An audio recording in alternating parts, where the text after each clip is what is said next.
começando agora com a primeira videoaula de literatura e com o primeiro tema que cai no Enem, o trovadorismo. Também é o único tema, o primeiro tema cobrado nas instituições brasileiras, nas escolas. Mas fora a nossa língua, tem muitas outras, muito ricas também.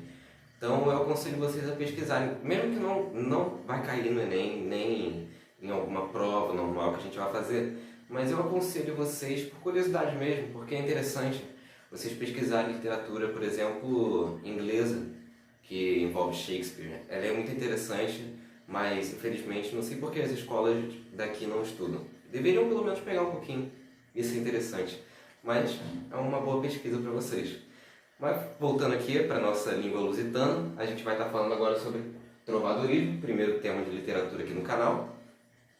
Vou estar falando aqui do contexto dela, porque aqui foi o início da literatura portuguesa e foi o início também de Portugal. Portugal não existia por volta de 1300. Elas foram vários grupos se juntando e expulsando os árabes que estavam na Península Ibérica. Eles foram retirando até que um grupo acabou se juntando com outra família e formou o Reino de Portugal. Aqui no Reino de Portugal nós vamos ter uma socialização maior, claro, é uma era medieval, então a gente ainda vai ter um grupo fixo para cada área da sociedade. Portanto, não tinha como não surgir uma linguagem muito mais rica, que a sociedade iria chegar numa linguagem maior alguma hora, e como estávamos todo mundo socializando, começando a socializar mais, foi lógico que aconteceu o trovadorismo. A primeira escola literária que temos hoje em dia. Hoje em dia não, há muito tempo.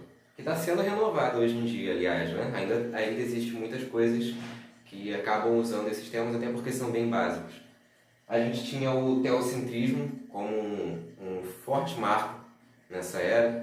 O teocentrismo é basicamente Deus no centro de todas as coisas, que seria o Deus está em praticamente todas essas cantigas dessa época. Em tudo que eles falavam, praticamente, tinha alguma coisa envolvendo a religião ou Deus. O trovador, ele vai ser uma coisa extremamente importante, até porque trovadorismo vem da palavra trovador. E trovador você pode imaginar, por exemplo, não é bem um bobo da corte, seria mais um bardo. Ou, por exemplo, laúde. Tem pouca gente que conhece o que é isso. Um laúde, por exemplo, que fica recitando poemas e cantando. Isso daqui, o trovador vai ser exclusivamente para poder recitar as cantigas, Que é o que a gente vai estar falando aqui no trovadorismo, que é a parte mais importante. Teve outras coisas no trovadorismo também, mas exclusivamente aqui cai em prova são as cantigas, que são muito importantes nessa época. Até hoje a gente conhece elas ainda. Os cancioneiros é uma coisa importante de você entender, porque elas são coletivas de várias cantigas. Então, vai ter horas que num texto pode cair falando de qual cancioneiro ela é, de qual autor, de qual trovador, no caso. Então, você tem que conhecer esse termo para você entender o que é um cancioneiro, beleza? Agora a gente vem aqui para as cantigas, e tem 4 tipos aqui, 4 classificações especiais, mais óbvias. As cantigas eram chamadas assim porque elas eram não só recitadas como se fossem textos normais, lendo comumente. Elas eram cantadas pelos trovadores. Eles pegavam instrumentos de corda, flauta e utilizavam e cantavam. Cantavam esses poemas, entre aspas, nessas cantigas, enquanto utilizavam os instrumentos para poder... Às vezes era de um fator político até, nesse ponto da sociedade já estava tendo uma procura maior para a política também, mas na maioria das vezes era uma coisa mais para diversão, atração de lugares. Aqui a primeira cantiga que eu vou estar explicando, cantiga de amor, ela era sempre de um gênero, o autor, não necessariamente o autor, mas claro, os autores geralmente dessa época também eram homens, porque tinham mais acesso à escrita. Mas o eu lírico, a voz da cantiga é masculina, aqui na cantiga de amor, e está se referindo a uma mulher que é perfeita demais para o homem. Ele faria de qualquer coisa para poder conquistar ela, nem que seja um pouco, ou deixar ela feliz. Ele se jogaria aos pés dela. Tanto que tem tanta música hoje em dia que ainda tem esse conceito da cantiga de amor. É o homem endeusando a mulher e mostrando por que ele não pode chegar nem perto dela. E até mostrando a ignorância da mulher em relação a ele. Claro, ninguém é forçado a fazer nada. Então ele mesmo notava isso nas cantigas, que ele nunca chegaria aos pés dela. Na cantiga de amigo, a gente tem que entender aqui que amigo não tem só esse significado, pelo menos no galego, que era a língua antiga.